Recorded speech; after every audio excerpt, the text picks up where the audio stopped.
Exercice 60 de la page 456. Tracez un triangle RST qui n'est pas rectangle. Je vérifie rapidement. Non, il n'est pas rectangle. Il faut construire premièrement le symétrique U de R par rapport à la droite ST. Donc je vais faire la symétrie du point R par rapport à la droite ST. Première méthode, j'utilise l'équerre. Je trace une droite perpendiculaire à ST, passant par R. Je prolonge et je prends le compas pour faire la même longueur de chaque côté. Et je prends le compas pour reporter la même longueur. J'ai fait la symétrie du point R par rapport à la droite ST. Et le nom, c'est le point U. Ceux qui ne veulent pas prendre l'équerre ou qui n'en ont pas, ils peuvent que prendre le compas. Je répète la technique ici. Je pique sur le point R. Je fais un arc de cercle. Cet arc de cercle coupe la droite ST en deux points. Je ne bouge pas le compas. Je pique sur le premier point. Je fais un arc de cercle. Et je pique sur le deuxième point. Et je fais un arc de... Je pique sur le deuxième point. Et je fais un arc de cercle. Et je trouve le même point R, bien sûr. Je mets bien sûr aussi des codages. Ici, avec ma technique, j'ai fait perpendiculaire et la même longueur. Deuxième construction, il faut faire la symétrie de S par rapport au point T. Là, on avait une symétrie par rapport à une droite, symétrie axiale. Et là, on a une symétrie par rapport à un point, symétrie par rapport au point T. Donc, je prolonge ici, la demi-droite ST. Et je dois faire la symétrie par rapport au point T. Ça veut dire que le T, le point T, doit être le milieu du segment TV. Donc comme je le compas, je le prends, la longueur qui est là, je la reporte de l'autre côté. On peut aussi le faire à la règle, mais c'est moins précis de mesurer, et un petit peu des fois embêtant à lire. Et donc l'image ici, l'image du point S par rapport au point T, c'est le point qui s'appelle V. Je mets bien sûr aussi un codage pour dire que le point T, c'est le milieu du segment SV.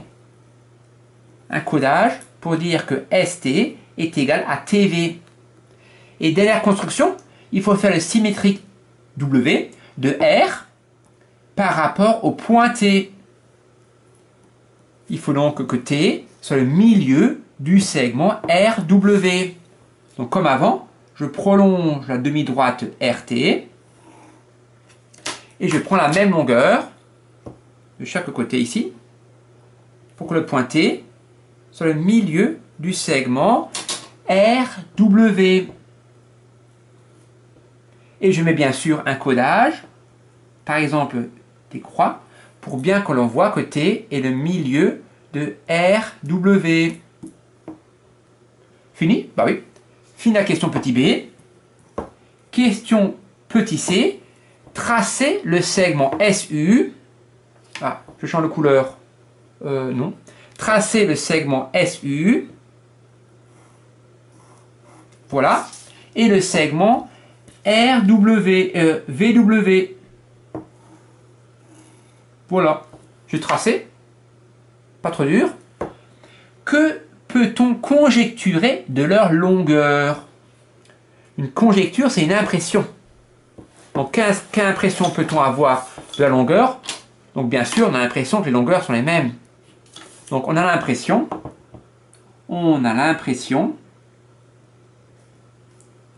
que la longueur VW est égale à la longueur SU. Je peux même le vérifier un tout petit peu avec mon compas. La longueur qui est là, elle est assez proche de la longueur qui est là. Est-ce que le compas est une preuve? Ben non. Est-ce que la règle en mesurant les longueurs des segments est une preuve? Ben non. Question petit d. exercice 60 petit d, il faut bien sûr prouver cette conjecture. Il y a un petit conseil en bas, utilise ce que tu sais sur un segment et son symétrique par rapport à une droite ou par rapport à un point. D'accord. Donc, grâce au codage, je vois ici, même longueur et même longueur. Je pourrais, alors, première méthode, je pourrais considérer ce quadrilatère-là. Je pourrais considérer le quadrilatère que j'ai tracé, c'est-à-dire V, R, S, W. Il a ces diagonales qui se coupent en leur milieu. Donc, première méthode, on va faire deux méthodes, au moins, on verra. Donc, on fait la première méthode, on s'intéresse au quadrilatère R, S, W, V. Le quadrilatère que j'ai tracé, le quadrilatère R, S, W, V, a ces diagonales qui se coupent en leur milieu. A ces diagonales qui se coupent en leur milieu. Qui se coupent en leur milieu. Comme ces diagonales se coupent en leur milieu, on peut donc en déduire que c'est un parallélogramme. Donc le quadrilatère a ces diagonales qui se coupent en leur milieu, c'est donc un parallélogramme. C'est donc un parallélogramme. Car si un quadrilatère a des diagonales qui se coupent en milieu, alors c'est un parallélogramme. Or, comme c'est un parallélogramme, comme RSW est un parallélogramme, les côtés opposés, les côtés opposés ont la même longueur. Les côtés opposés ont la même longueur. Ça veut dire que VW, la longueur du segment VW, est la même que la longueur du segment RS. Car un parallélogramme a ses côtés opposés de la même longueur. Voilà, donc on a prouvé que VW, je mets un codage ici que je n'ai pas encore fait, par exemple 2 croix, est égal en longueur à la longueur de RS. C'est pas la question, mais c'est déjà un bon début. Deuxième méthode pour prouver la même chose, pas encore pour prouver la conjecture, mais pour prouver que la longueur de V à W, c'est la même que la longueur de R à S. Si je considère la symétrie de centre T, si je considère la symétrie de centre T, par la symétrie de centre T, virgule, R a pour image W, R a pour image W, et S a pour image V, S a pour image V. Ça s'écrit en énoncé. Et donc, ça veut dire que le segment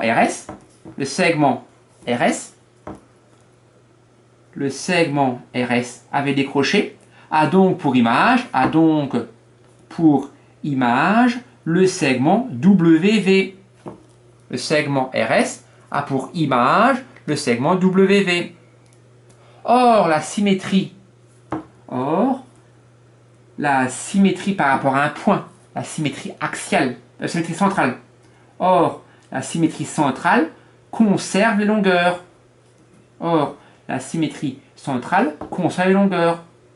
C'est-à-dire qu'il y a un segment de 3 cm et qui subit une symétrie centrale, il a encore 3 cm. Conserve les longueurs. Donc, le segment RS est égal au segment VW. C'est la même chose qu'avant. Donc on a prouvé de deux manières qui sont un petit peu les mêmes au fond, que la longueur RS est égale à la longueur VW. Mais c'est pas ça qu'on voulait. On voulait comparer VW avec SU. Mais c'est facile de démontrer que SU c'est pareil que RS. Pourquoi? Par symétrie par rapport à la droite ST. Donc il faut le prouver. Donc par symétrie par rapport à la droite ST. Par symétrie par rapport à la droite TS. TS ou ST, c'est pareil. Le point S est invariant. Et le point R a pour image U. R a pour image U. C'est écrit un énoncé. C'est la première ligne de la question petit b. Et donc, le segment RS a pour image le segment SU. Virgule. Le segment RS, avec des crochets, a donc pour image le segment SU. Parce que le point S est invariant. S invariant, R a pour image U. Donc le segment RS a pour image le segment SU. Or, la symétrie par rapport à une droite, la symétrie axiale, conserve les longueurs. Conserve les longueurs. Ça veut dire que la longueur RS est égale à longueur SU. Donc je peux mettre aussi 2 croix ici. Donc ainsi, j'ai expliqué quoi? J'ai expliqué que le segment VW est égal à longueur RS. Et que la longueur RS est égale à longueur SU. Et donc finalement, les trois longueurs sont les mêmes. On appelle ça par transitivité. Si VW est égal à RS et que RS est égal à SU, on a donc bien que les trois longueurs sont les mêmes, c'est-à-dire que VW est égal à SU. Donc la conjecture qu'on avait émise avant est vérifiée. Et donc on a vérifié, on a prouvé que les longueurs des segments, VW et SU sont égales. Voilà.